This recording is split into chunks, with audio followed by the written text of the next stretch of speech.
I'm Richard Egan, a research officer with the Coalition for the Defence of Human Life. I've been involved in the pro-life movement since the mid-1980s when I first had an after-dinner conversation with some friends, and we were talking about all the evils in the world and trying to figure out which we thought was the worst evil of our time. And after a long conversation and many suggestions, we agreed that abortion was the greatest evil of our time because the unborn child had nowhere to go. If someone was coming after the unborn child to kill it, it had nowhere to run to, and it couldn't even cry or make any attempt to escape. And many years later, in his encyclical Evangelium Vitae, Pope John Paul II made a similar remark that struck me deeply, that the unborn child does not even have the defence of a newborn baby's tears. And so from that time on, the struggle against abortion and the killing of unborn children has been, for me, a great passion and a driving force of my life. So here I am up at Kings Park on this Tuesday, the 22nd of May, preparing for our annual Walk and Rally for Life. This annual event marks the anniversary on the 26th of May 1998, when in this state of Western Australia the law was changed.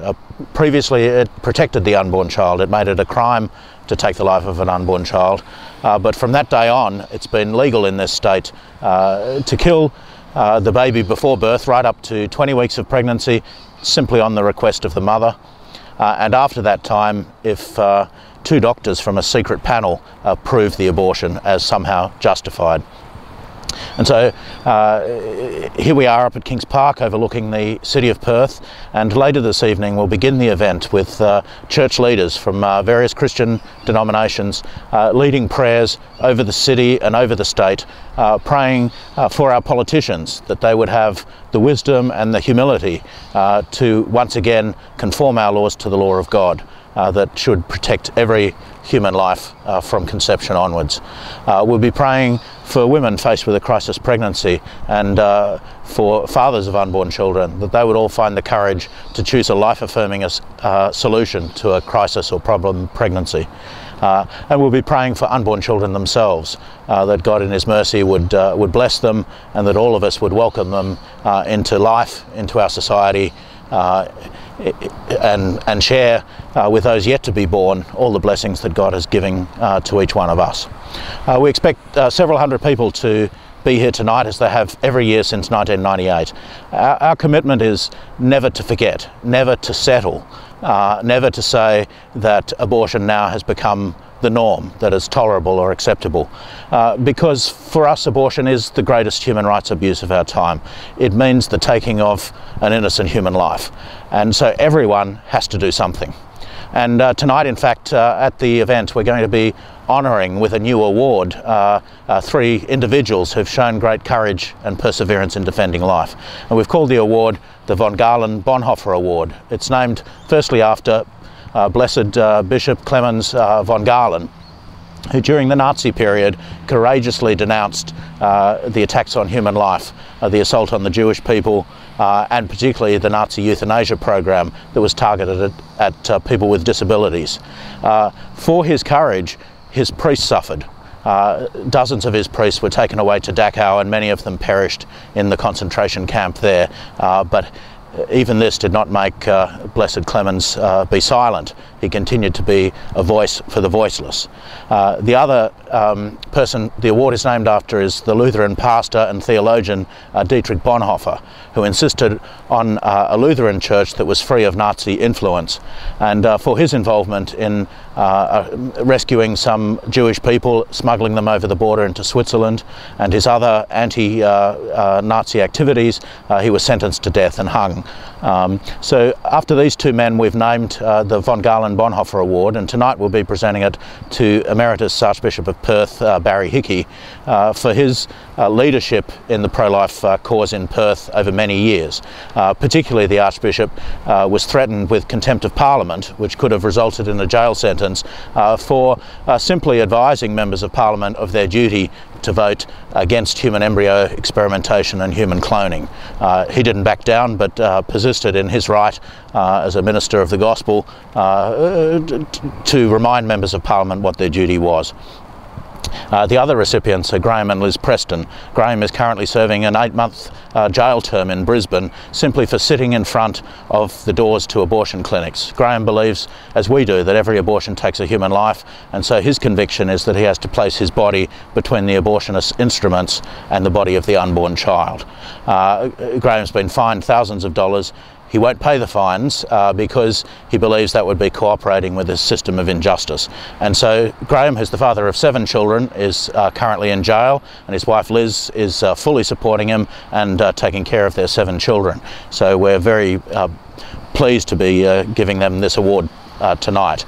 And so the theme for the evening, and I guess the theme that we all want to take to heart, is that just like in the Nazi period, although there's not going to be any stormtroopers at our door, there's still a requirement for courage and perseverance in speaking up for those who can't speak for themselves. Martin Niemoller, a Lutheran pastor, a colleague of Dietrich Bonhoeffer's, said, you know, first they came for the Jews and I didn't speak up. Then they came for the Catholics and then they're going to come for me. So all of us are at risk when one of us is at risk. We need to have solidarity. And so my commitment to the pro-life cause is because it could have been me. Any one of us, when we were an unborn child, could have been the victim of abortion. All of us, in that sense, are abortion survivors. All of us owe it to those who are the potential victims of abortion to speak up and to give them a voice. They can't speak for themselves. As John Paul II said, they don't even have the defence of a newborn baby's tears. We have to cry for them. We have to speak for them. And we have to not give up until once again every unborn child is welcome in life and protected in law.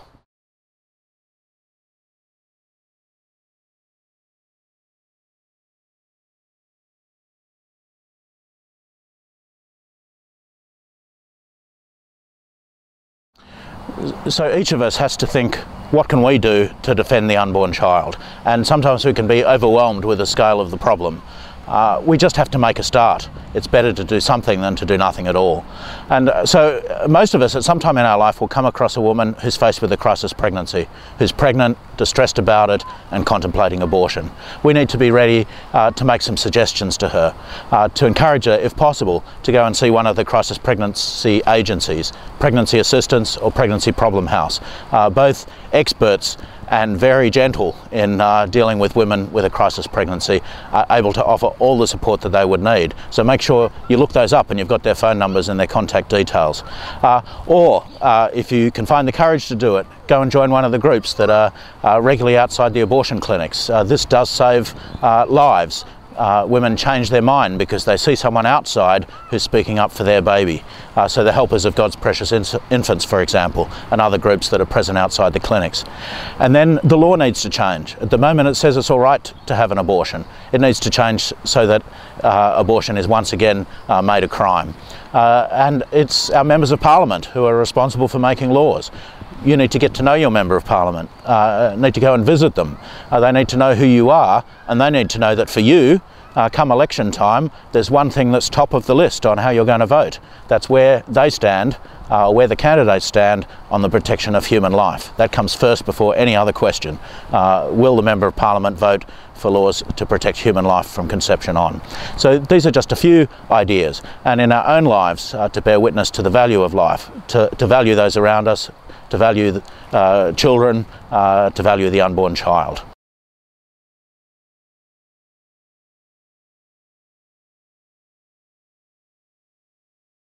Sometimes I'm asked how, after all these years, I can keep going and still be passionate for this cause. And while I don't think you need to be a believer to know that abortion is wrong, I think even an unbeliever can see that we shouldn't take the life of an innocent human being. But my faith does come into the pro-life cause in this way, that it's what gives me hope. There is a God. He is in control of everything. His ways are mysterious, but he does love us. and he's the one who's created every unborn child. And so prayer is vital to the pro-life cause, and we should pray every day for the unborn. I pray every day for the little embryos in frozen storage, for example. We forget about them. There's tens of thousands of them here in Western Australia alone, hundreds of thousands around the world. Pray for those contemplating an abortion each day, that they'd find someone who would offer them a better solution. So keep praying. If you haven't been praying for this, start praying for this. Make it one of your intentions in your prayers every day. And we need to trust in God, whose ways are mysterious, but who does love us and who does have a wise and good plan for us all.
Friends, this Saturday, May 26, 2012, will mark the 14th anniversary of the legalization of abortion in Western Australia.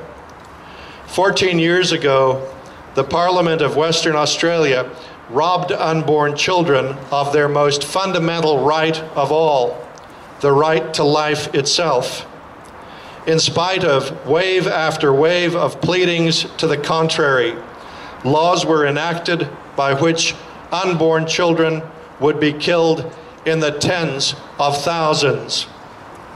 Since May 26, 1998, over 116,000 unborn children have been put to death with state sanction. This terrible toll equals 32 unborn children per second, or almost 2,000 per minute for the duration of this part of the rally from 8 to 9 p.m. today. The eldest of these children would now be entering their teenage years, that somewhat awkward stage between childhood and adulthood. They would have been starting to look, even if they didn't always behave, like young men and women. Some of them would have been soaring past their mothers in height. They would have been wondering where they fit into the jigsaw of human life, but sadly they were deprived of the opportunity to experience the wonder of life. They would have desperately wanted to be loved by their parents, their friends, and others. And they would have loved the opportunity to give and receive love in return, but that was stolen from them. Well, friends, what would they say if they could speak to our lawmakers? I believe that they would say something like this: "You robbed us of life. You passed heartless laws by which we could be killed by the thousands every year. You demand your own rights. You demand your own right to enjoy life to the full, but you have failed to have any compassion toward us. Surely God will hold you accountable." Not only have these 116,000 children, 13 years and younger, been deprived of the most fundamental right of all, the right to life, but sadly tens of thousands of women have been wounded emotionally, physically, and spiritually. For no mother can submit to having her child killed within her and not be damaged in some sort of a substantial way. Friends, we are assembled here today to remember these unborn children who have been robbed of life, and to give public witness to our grief, our heartbreak, our dismay that they could be killed with the sanction of this Parliament. Will you please join with me in a minute of silence to remember them, to remember their mothers, to remember their fathers, to remember others who've been hurt by abortion. You might like to pray for strength to continue this fight until abortion becomes once again unthinkable in this state. In silence, would you bow your heads and let's remember them.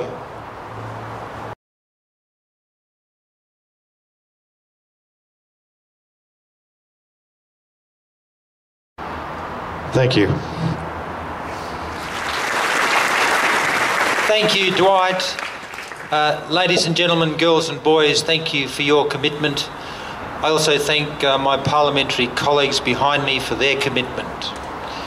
And I just wanted to share a story that some of you have probably heard, but I hope you'll forgive me for repeating the story. And I have a confession if you like.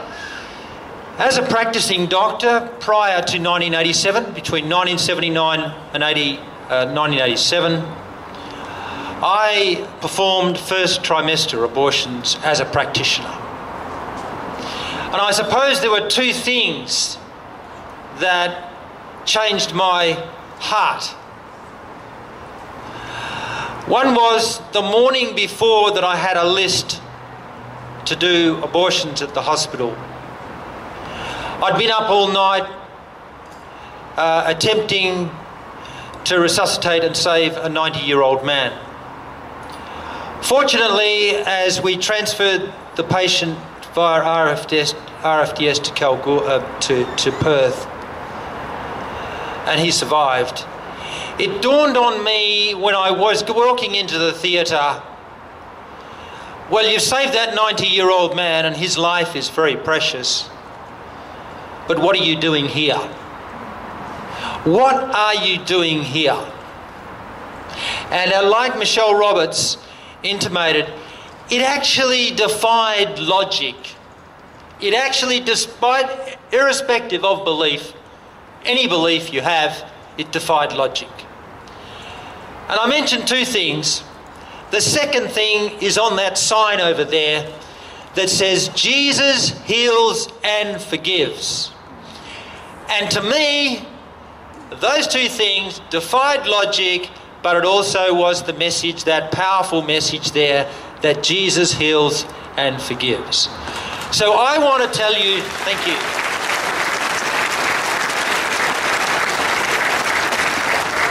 I want to tell you and encourage you as well that yes, I'm sure there'll be more people here next year, committed like yourself. But do not discount prayer. Keep praying for this. Keep praying for this, because Jesus heals and forgives. And you've got to pray for us here almost every day if you like, because we need that strength to deal what we've got to do here at this place. Thank you very much and God bless.